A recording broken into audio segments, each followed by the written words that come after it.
Hello and welcome to Breakfast All Day. I am Matt, and there's Alonso, and there is Christy. They're going to tell you all about a new documentary called MLK / FBI, or I guess just MLK FBI. Christy, I think you're going to describe it for us. There is indeed a slash in there. It's not just a one-word, six-letter thing. It's right. MLK / FBI. And it's from director Sam Pollard. And it features a whole bunch of recently declassified information about the FBI's investigation of Dr. Martin Luther King Jr. in the 50s and early 60s, leading up to his assassination. It is available now because Monday is indeed MLK Day here in the United States. And the structure is very similar to that of the Shining documentary, Room 237, and You Don't Know Me, the Showgirls documentary, in that the director has interviewed a bunch of people who are very knowledgeable.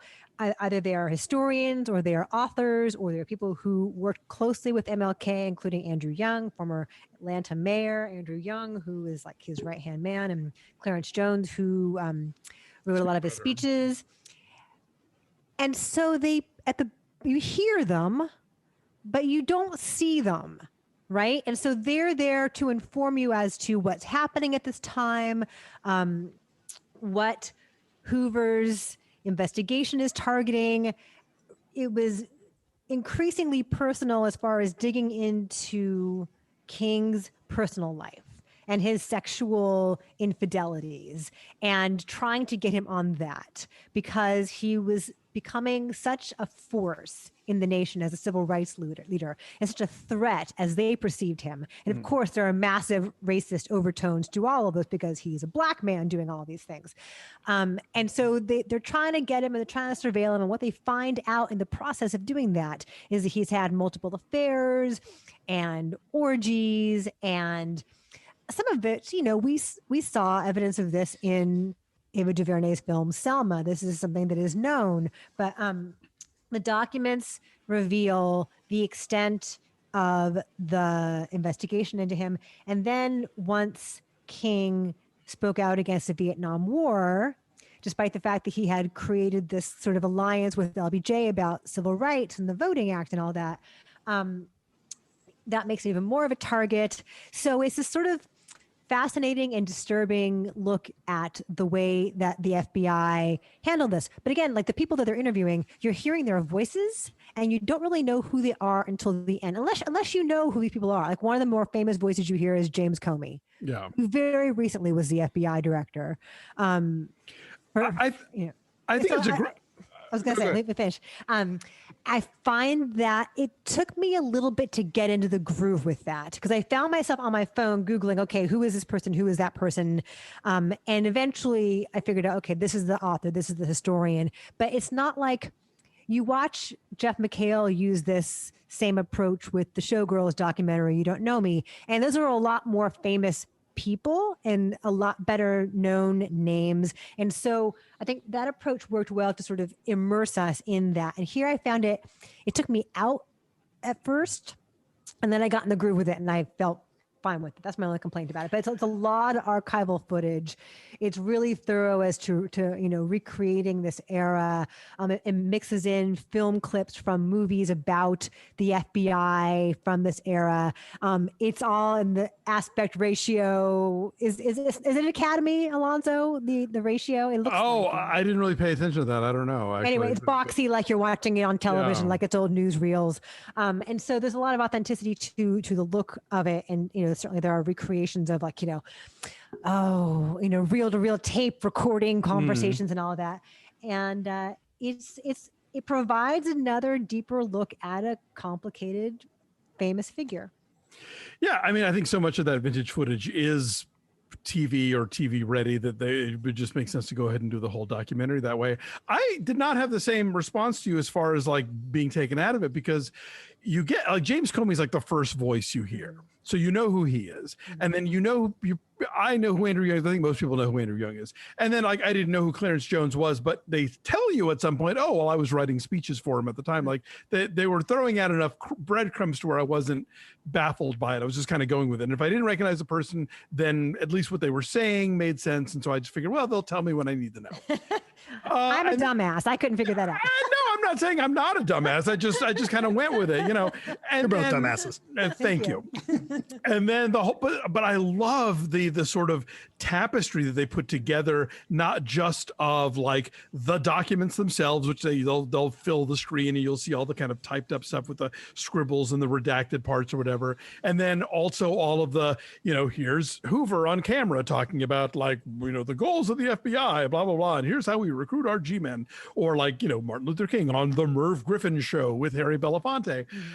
But all of those, like, I was a communist for the FBI, and all of these movies and TV shows about the FBI show you like what a propaganda wing the media very willingly was for J. Edgar Hoover, and arguably still is. There's a show on CBS right now called FBI that's in its 3rd season.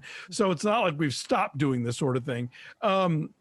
But I think that kind of bolsters this notion of it's not just that the FBI was spying on King and like, you know, wiretapping him everywhere he went and trying to discredit him and trying to goad him into committing suicide and hoping to undermine his credibility. But at the same time, they were burnishing their own bona fides as we're the good guys. We're the ones keeping you safe. We're the ones who are protecting America from all of these threats, internal and external. And we're the true Americans here. Exactly. And if we think that MLK is a threat, then he's a threat because we say so.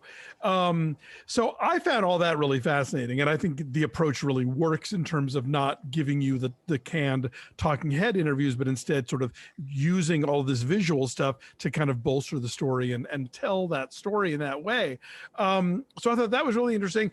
I felt like I knew most of this stuff. I knew about his infidelities. I knew about the wiretapping, but because it was told in such a way and contextualized in such an interesting way, it didn't matter that I wasn't necessarily learning anything. It's just seeing it all together, having that timeline, seeing where like even the press that liked King and were like, you know, very on his side about the civil rights stuff and about winning the Nobel Prize, the second he starts talking about Vietnam, maybe he should stay in his lane. I don't know. And it's like the New York Times and the Washington Post, you know? Yeah. So that was news to me. I thought that was really fascinating. I found totally appalling that the one interviewer from UPI who asks him, like, don't you think...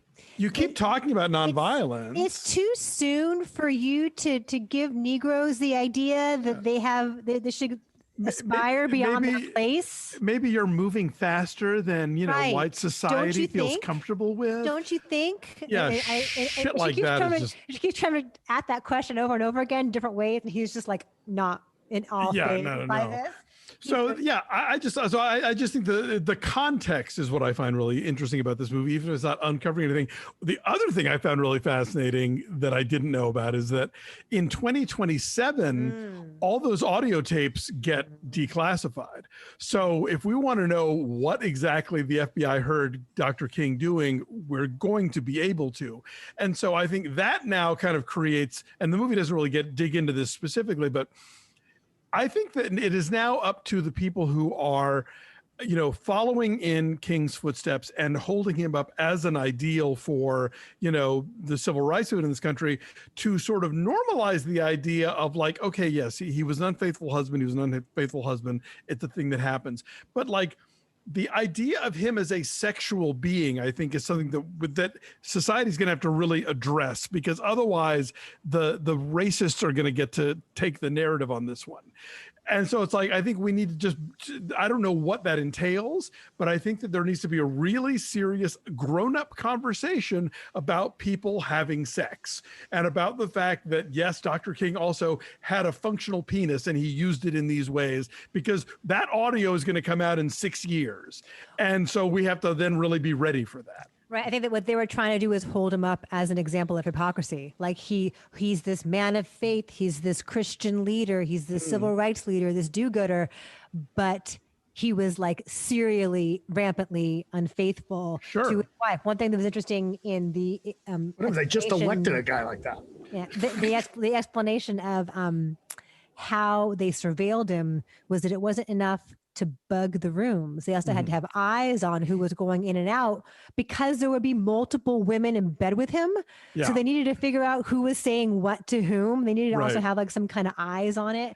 So that was interesting. Yeah. And that they just kept trying to come at him from different angles to take him down. So whether it was like his stance on Vietnam or the hypocrisy over his sexuality or whatever it was, or just that he just didn't know his place and he was uppity, you know, whatever it was, he was such a force that they just kept trying to come at him over and over again. Yeah, the Vietnam War and the war on poverty were sort of the two areas in which suddenly it was like, even the people who were on his side were kind of like, I don't know, you know, because those were such touchy subjects for the government. And, you know, and this movie also addresses the fact that nobody thinks that James Earl Ray really killed him or at least acted alone. And we don't know who did or what the larger extent of the conspiracy was, but it's generally acknowledged even by people closest to King. Yeah, he's not, this was something else was going on there. So I love the description too from one of the authors about who it is that Hoover tried to recruit to join the FBI.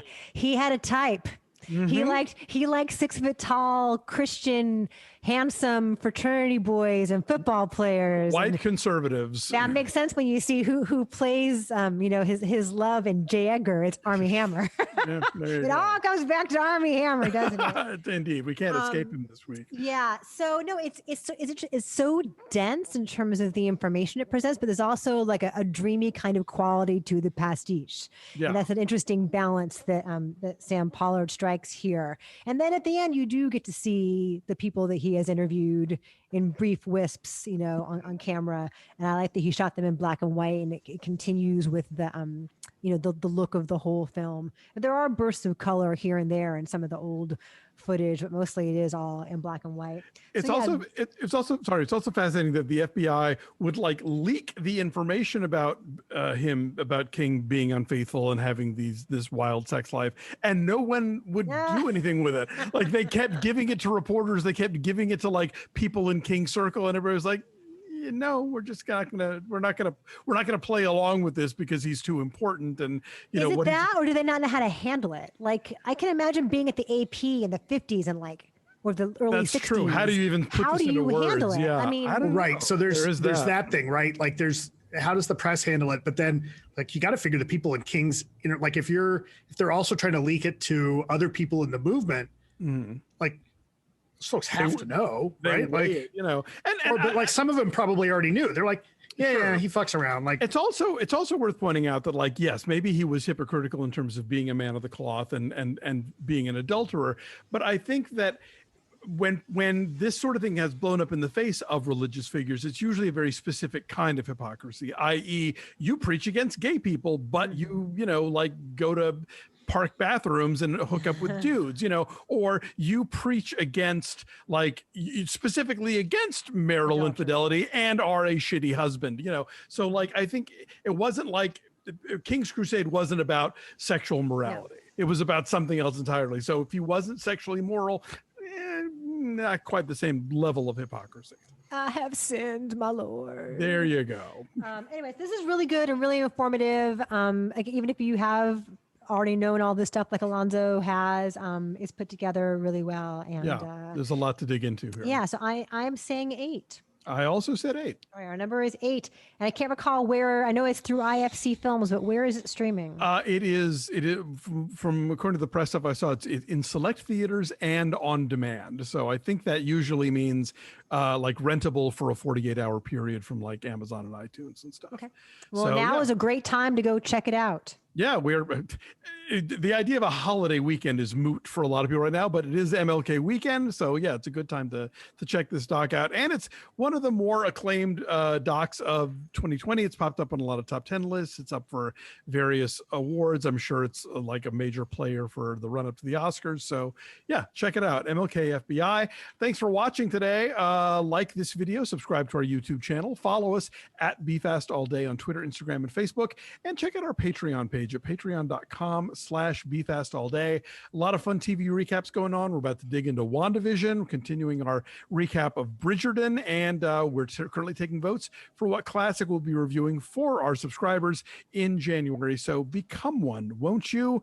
Thanks for joining us for another week. Take care of yourselves out there, and take care of each other, and we'll see you next time. Bye. We'll see you on Monday. Well, that's Bye. right. Yes, we'll be back Monday with Marquise. Bye. Yeah, bye. Bye.